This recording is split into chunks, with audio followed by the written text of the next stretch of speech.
Neves? Nossa senhora, deixa eu ver. Vou Ontem eu colocar isso aqui pra dormir, assisti vamos a ver. um corte do Ian Neves e, sinceramente, é impossível não fazer aqui um comentário sobre isso.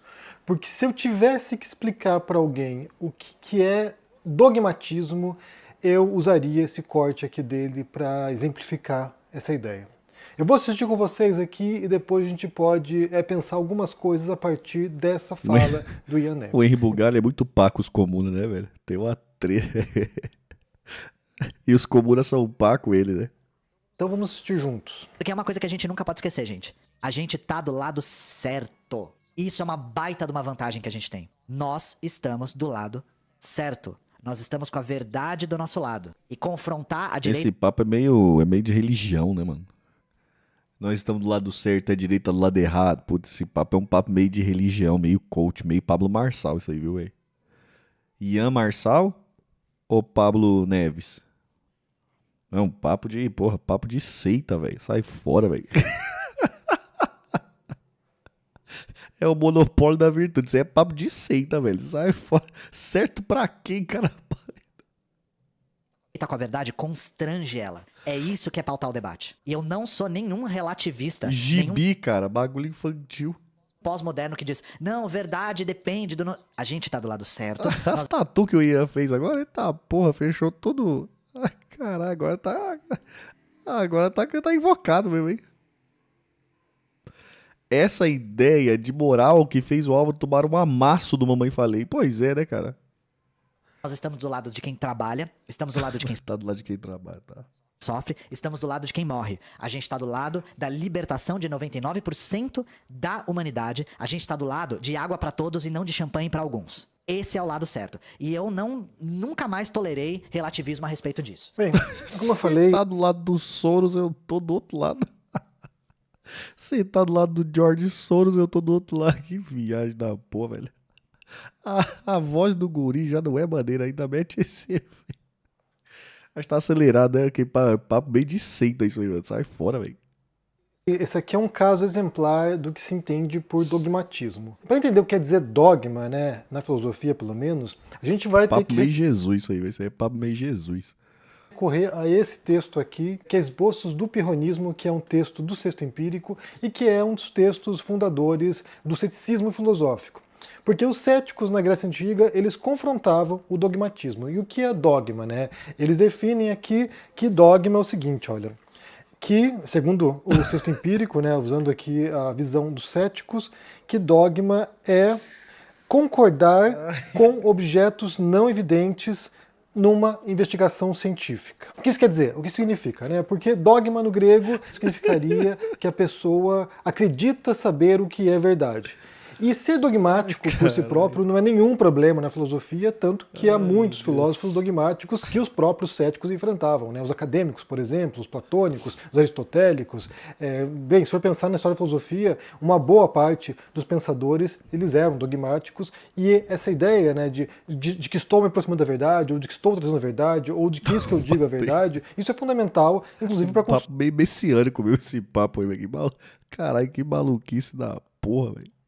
Do conhecimento, né? Na ciência também. A ciência se propõe como a construção de conhecimento verdadeiro. Então, a ciência também é dogmática, embora se inicie a partir de um processo cético, um método cético, né? Eu não sei o que é isso, eu não sei o que está acontecendo, então eu vou investigar, eu vou pôr em dúvida as respostas existentes e para isso eu vou fazer uma série de testes aqui, uma série de procedimentos, de etapas para poder tentar atingir a verdade, às vezes conseguindo e às vezes surgindo novas dúvidas que tornam a descoberta da verdade ainda mais complicada. Será que o karma existe? Olha a situação de voto útil em São Paulo. Agora quem não quer Boulos, vota no Nunes. E quem não quer merda, vota no Nunes também. É o karma do voto útil? Que diabo é isso, velho? Ah, vocês querem votar pro voto útil? Então agora vocês vão votar mesmo voto útil. Não vai ter pra onde fugir. Não vai ter mais voto ideológico, é só voto útil agora. Escolha o menos pior aí, no primeiro turno.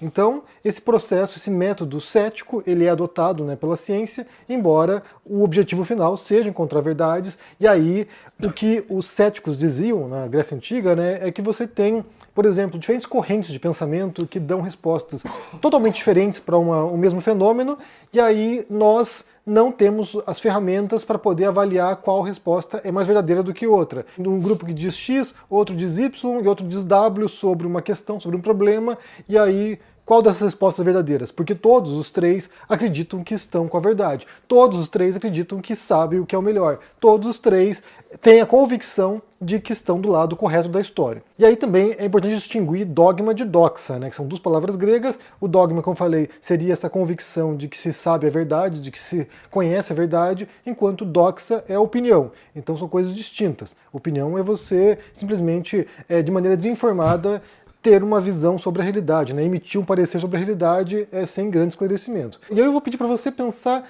em qual seria a figura histórica que é a mais inteligente de todos os tempos. Né? Vou pensar, a figura histórica mais inteligente de todos os tempos? Quem? É o Einstein? Einstein?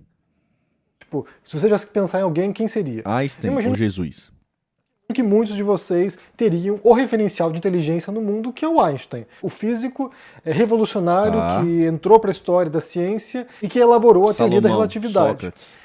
Basta pensar no Einstein. O Einstein que fez grandes descobertas para a física moderna, para a ciência moderna, ele é alguém que errou também. Ele errou em questões fundamentais da ciência. Só para citar dois casos aqui importantes, né? Um desses erros foi que o Einstein defendia que o universo é estático. Depois se descobriu que, na verdade, estava em expansão e o próprio Einstein retificou isso e disse que foi o maior erro que ele já cometeu na vida. Então, ali havia uma tese que ele defendia de um universo estático e ele estava errado. Ele estava empiricamente errado. Isso foi constatado a partir de observações. E aí outro erro do Einstein, que ele nunca se retratou por isso, foi em relação à mecânica quântica. Ele não aceitava os postulados da mecânica quântica, ele não reconhecia como verdadeiros e é um grande erro, na verdade, pensar que esse campo da física também, que é fundamental no século XX e XXI, e o Einstein estava errado nessa questão. Então você tem aqui um dos maiores gênios da história da humanidade que, embora estivesse certo em muitos pontos sobre a física, sobre a observação do mundo, ele estava errado em pontos fundamentais e importantes. Por que eu menciono Einstein? Por que eu menciono esse caso específico desse grande físico da história da humanidade?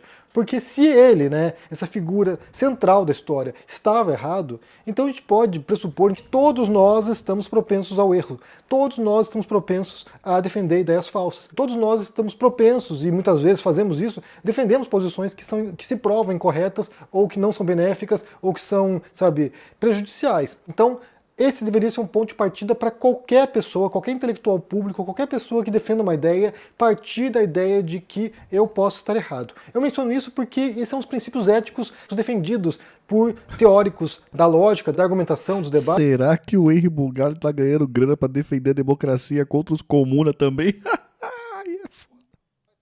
E eu menciono isso no meu livro sobre debates também, como você no debate tendo razão, que é fundamental que você entre numa discussão com alguém, num debate com alguém, sabe, num confronto de ideias, partindo da pressuposição que você pode estar errado, porque você pode estar errado, e muitas vezes você está errado. Se você tem ideias conflitantes, opostas, por exemplo, se um deles tiver razão, o outro vai estar errado e vice-versa. Ou os dois podem estar errados. Os dois não podem estar certos se forem ideias contrárias. Então existe uma posição ética essencial para qualquer tipo de defesa de ideias, de posições, de teses, que é eu posso estar errado naquilo que estou defendendo. Isso pode ser tanto no nível de conhecimento, né, no nível, sabe, científico, ou seja, essa tese, essa hipótese que eu elaborei sobre o mundo pode estar equivocada, e aí você pode encontrar evidências contrárias para demonstrar aquilo, ou pode ser no nível ético, inclusive, né, de você, a partir de um código de ética existente, você propor uma coisa e isso demonstrar como nocivo, prejudicial, ou, sei lá, contraproducente numa sociedade. Então, eu menciono isso porque essa posição do Ian Neves, embora ela seja exemplar para se falar de posições dogmáticas, e como eu falei, ser dogmático não é necessariamente um problema, porque muitos filósofos eram dogmáticos, ela é mais do que isso, ela é sectária, porque ela não reconhece a possibilidade de alguém que pensa diferente dele estar correto. Então isso é sectário porque ela é limitada, ela limita o horizonte de entendimento do mundo, ela limita a possibilidade de ouvir o que o outro diz e de compreender e aceitar quando o outro está certo. E isso também é muito prejudicial, isso é muito perigoso para o conhecimento e muito mais do que isso, inclusive para comportamentos que a gente possa adotar em relação à política, à sociedade, aos demais indivíduos. Porque se você tem a convicção inabalável, sectária, de que você tem razão e que, sabe, você não pode errar porque você está do lado correto da história, isso justifica muitas posições bastante bastante nocivas, prejudiciais. Isso é verdade o que a gente tá falando, né? Nessa daí, pô, vai longe nisso aí, viu? E lamentáveis às vezes, né? A gente já viu muita gente na história da humanidade que cometeu atrocidades com base na ideia de que ele tinha razão, que ele estava do lado certo da história e que eles seriam justificados porque os atos deles eram nobres. Além disso, para justificar essa primazia moral, em grande parte, né? Uma primazia moral aqui que ele bate no peito e defende, para justificar essa primazia moral, ele utiliza duas falácias lógicas conhecidas, né? Uma delas que é o apelo à maioria, argumentum ad populum, ou seja, eu estou defendendo a maioria das pessoas, 99% das pessoas no mundo são, sabe, oprimidas, da classe trabalhadora, portanto, se eu estou do lado dessas pessoas, eu estou correto, eu tenho razão, então isso é um erro lógico, porque você pode estar do lado da maioria e a maioria está errada, então isso não é um argumento muito robusto para defender sua ideia. E, por outro lado, ele parte para um outro argumento que está irmanado a esse, que é o apelo à pobreza, argumentum ad Lazarum, que é, ou seja, se eu estou defendendo aqui os mais pobres, ou se os mais pobres estão lutando por alguma razão, né, por alguma causa, portanto, eles têm razão. Isso também é um argumento pouco robusto, argumento ruim, porque não esclarece a natureza da realidade. Só para fazer aqui um pouquinho o advogado do diabo, para que você entenda a possibilidade de que o outro possa estar certo, alguns intelectuais considerados de direita defendem que no mundo existe uma hierarquia natural, uma hierarquia que está presente no reino animal também, e que nessa hierarquia chegam ao topo apenas os mais excelentes. Então, com base nessa visão, a sociedade, o mundo no qual a gente vive, seria uma disputa para galgar os postos nessa hierarquia, que tem a ver com mérito, tem a ver com força, que tem a ver com capacidade de se adaptar, ou seja, pode haver muitos atributos que levariam alguém até o topo dessa cadeia hierárquica. E aí essa visão, como eu falei, ela tende a se justificar com base numa observação da natureza, né? Então, assim, há cientistas que defendem isso, há pensadores que defendem isso, e pensemos que eles possam estar com razão. Pensemos que, de fato, essas pessoas têm razão e estão descrevendo a realidade tal qual ela se manifesta. Vamos supor que isso seja verdadeiro. Mesmo se isso for verdadeiro, e aí entra outra questão, né? Você pode observar a realidade, descrever a realidade tal qual ela supostamente é, e ainda assim você rejeitar essa realidade. Você achar o seguinte, olha só, embora haja essa hierarquia de fato no mundo, e a gente pode aceitar que durante milênios essa hierarquia é predominante nas sociedades humanas, embora haja essa hierarquia de fato, eu não aceito essa hierarquia. Eu acho que essa hierarquia é injusta. E aí não se trata de uma verdade objetiva, que você possa dizer, olha, que isso é justo ou injusto, com base em algum critério muito específico que você possa determinar de maneira inquestionável. Tanto que existem correntes éticas também diferentes, né?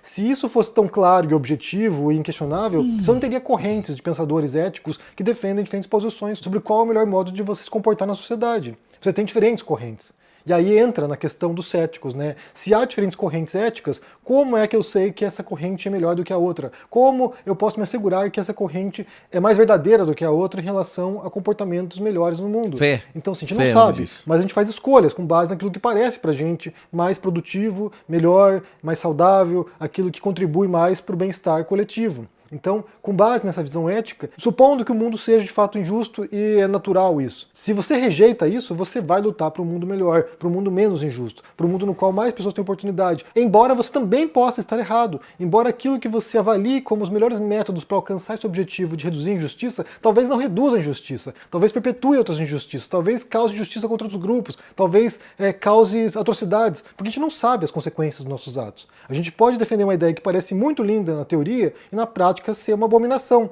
Basta pensar no cristianismo, né? O cristianismo, uma religião que parte de, sabe, uma figura profética, uma figura, sabe, de sabedoria como Jesus, que vem pregar amor ao próximo, que vem pregar, sabe, abnegação, que vem pregar sacrifício, e essa religião se torna uma religião inquisitorial depois de alguns séculos. Essa mesma religião que pregava, sabe, que os seus fiéis se entregassem para a morte, não reagissem, que, sabe, fossem imolados em prol dessa ideia de bondade, de amor ao próximo, essa mesma religião, com o passar do tempo, passa a perseguir os hereges, passa a perseguir quem pensa diferente, passa a perseguir judeus, muçulmanos, ou seja, o ideal inicial ali de amar o próximo como a ti mesmo se torna um ideal de sabe, exclusão, segregação e perseguição. Para você ver como ter boas intenções ou julgar e ter ideias positivas também não é garantia nenhuma de que o resultado vai ser positivo. E não é à toa também que se usa a palavra dogma para designar crenças religiosas, porque os religiosos também têm essa crença inabalável de que aquilo que eles acreditam é a verdade, de que eles vão para o céu, de que eles serão recompensados por Deus, de que o comportamento deles é justo, de que matar os infiéis é justo, de que, sabe, queimar bruxas é justo, porque eles estão inseridos nessa crença inquestionável, sectária, nesse caso, sectária, de que eles têm razão.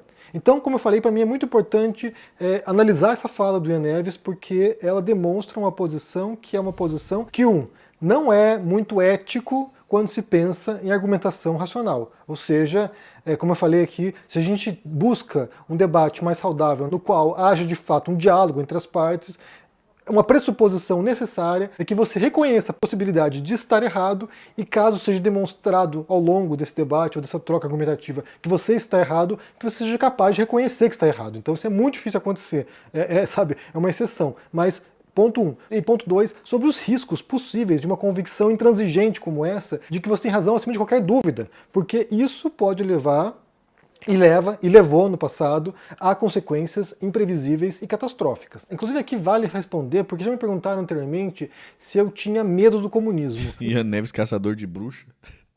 E eu não tenho medo do comunismo, porque o comunismo é uma utopia. Queimador de livro. Então, assim, é uma ideia muito bonita na teoria também, que eu entendo que seja impraticável, que jamais aconteceu na história de sociedades complexas, ou seja, muito mais do que uma vida tribal ali, comunitária, com pequenos grupos de indivíduos e famílias, num mundo contemporâneo, industrial ou pós-industrial.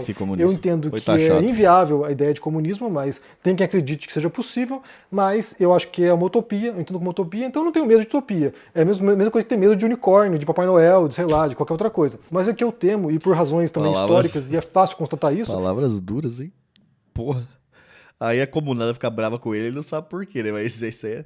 Pô, isso aí é a coisa que irrita comunista demais, velho. Falar que comunismo é utopia. Comunismo é unicórnio. Porra, isso aí é brecha demais. Os comunas ficam muito pá com isso, velho. Fica pá demais. Pensa no povo que fica bravo com isso aí, velho. Chamar comunismo de unicórnio. Eu tenho medo de fanáticos. Fanáticos são muito perigosos porque eles são capazes de fazer qualquer coisa com base na ideia de que eles têm razão acima de qualquer dúvida. E isso é perigoso, sim. Bem, me diga o que vocês pensam aqui sobre essa fala do Ian Neves, né, de que eles... Agora vem uma réplica do Jones de 1 hora.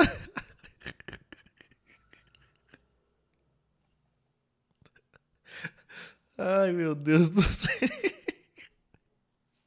Foda é aquela treta lá, Gaio Fato contra Brasão de Armas. Puta que pariu, aquela lá.